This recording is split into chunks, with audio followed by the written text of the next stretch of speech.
he was real happy then. Sober. It was just me and him living together. I think I got some photos, other photos of it. Yeah, this was, I think, and again, this is early selfie from like a, one of the disposable cameras.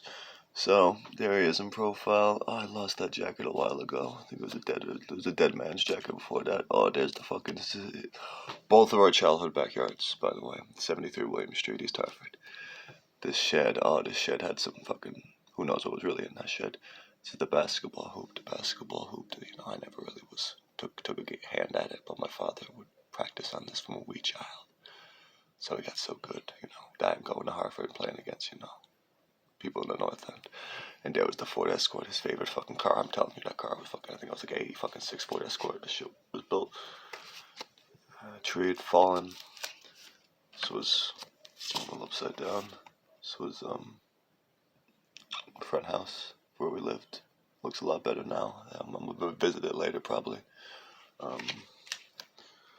There's me, stiff upper lip. I think I'm scratching a lottery ticket, which is, like a child should be doing that. But my father still liked to live on the edge.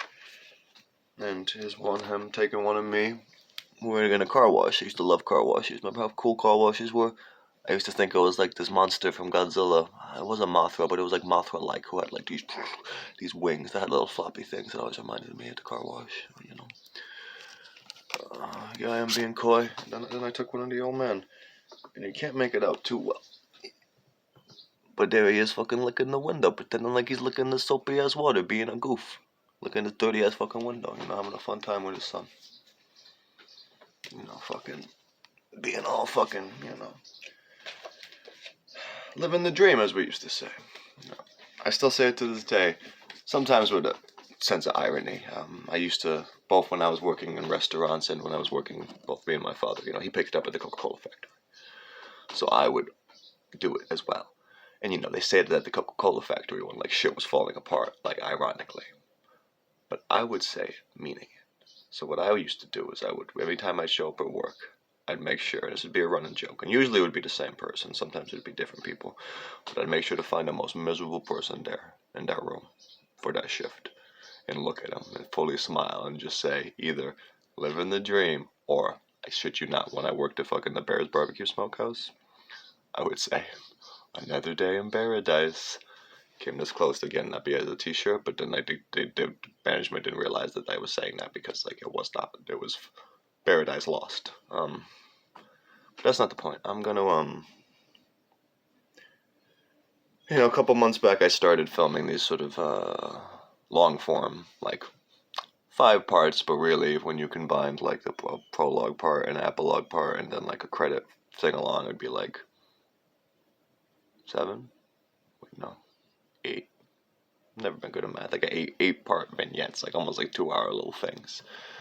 One was about Miles, one was about me and my own demons, and there was about Chris Kenny. Holy shit, Chris Kenny was pretty good. I gotta get back to that transcript. I'm almost done with that. Don't worry. The plot ever thickens. That journalism.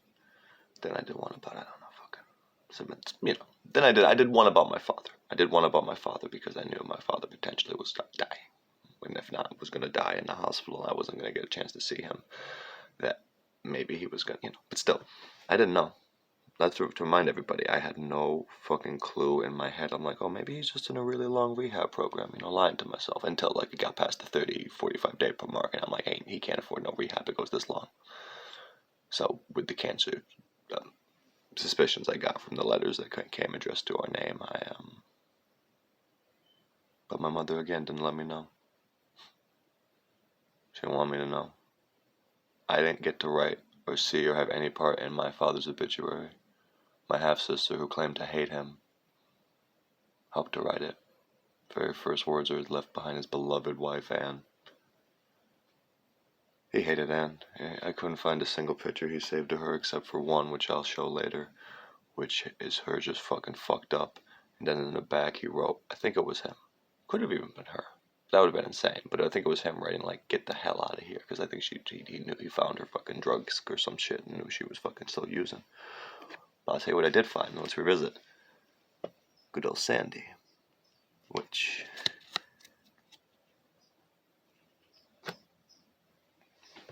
Bill, remember me and not the picture. I love you and always will. Love, Sandy.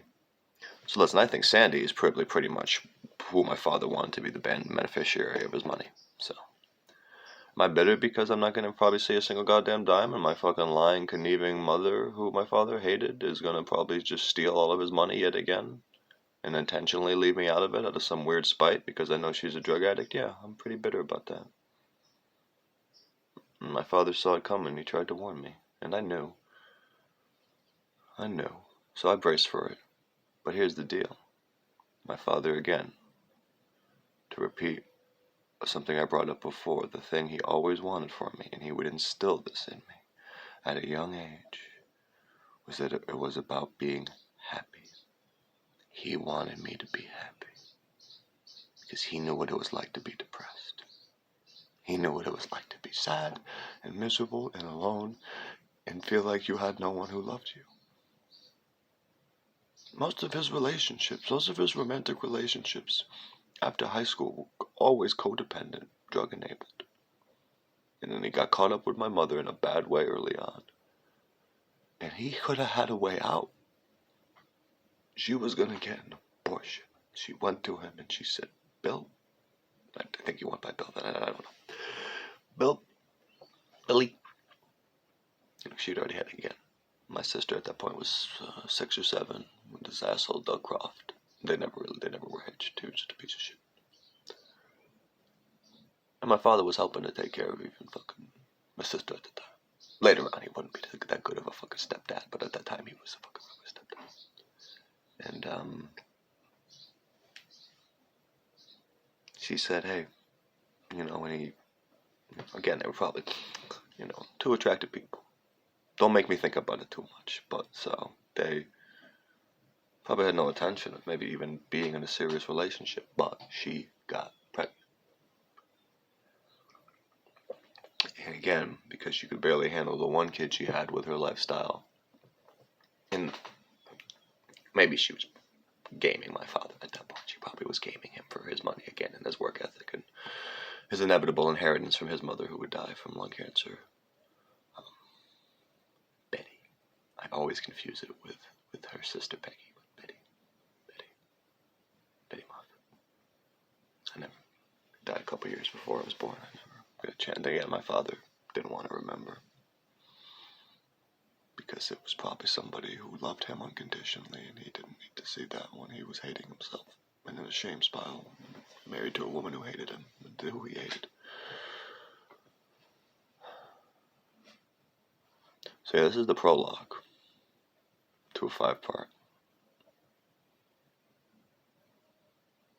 There goes my hero. Just for one day.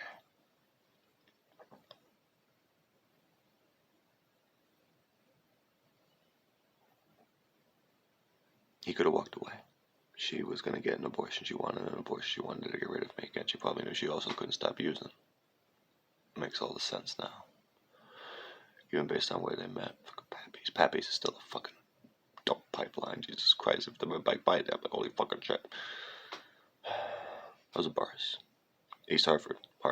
Anywhere you go, dude, there's always someone who works there who deals drugs or is a conduit or just open your eyes, people. Please.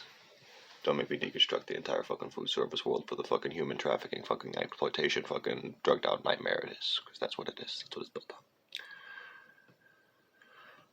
So my mother rose from, mind you. So, I know.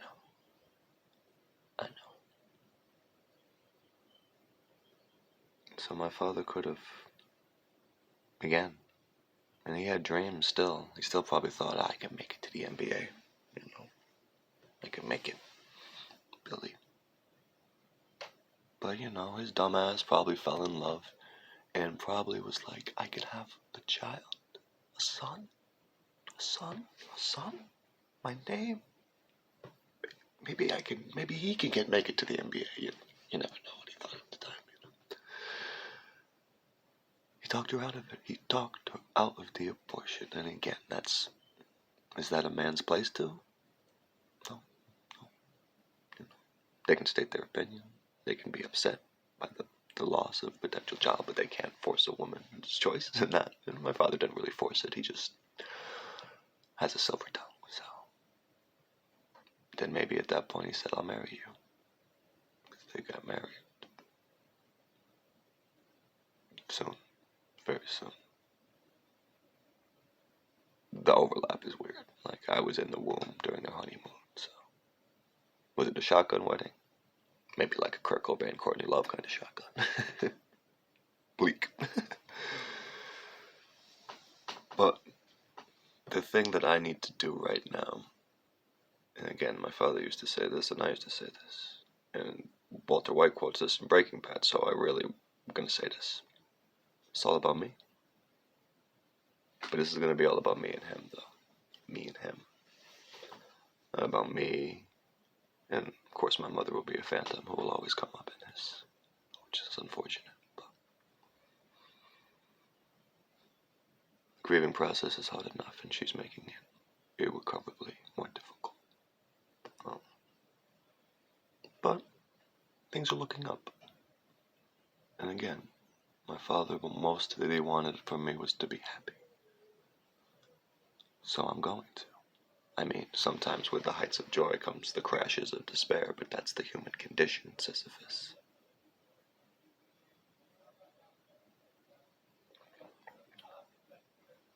But I'm gonna sing a song right now, though, to wrap this up, for the next part. The real beginning. These are more smoother when I was just winging it.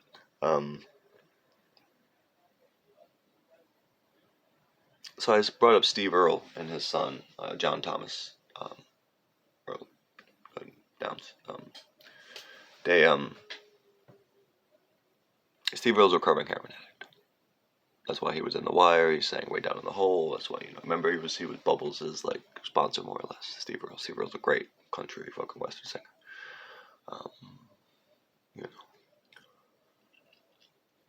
But like again, family tradition. His son fucking was an addict, and there's a few songs I might sing later that are more specifically about that. But this is an early Steve Earle song.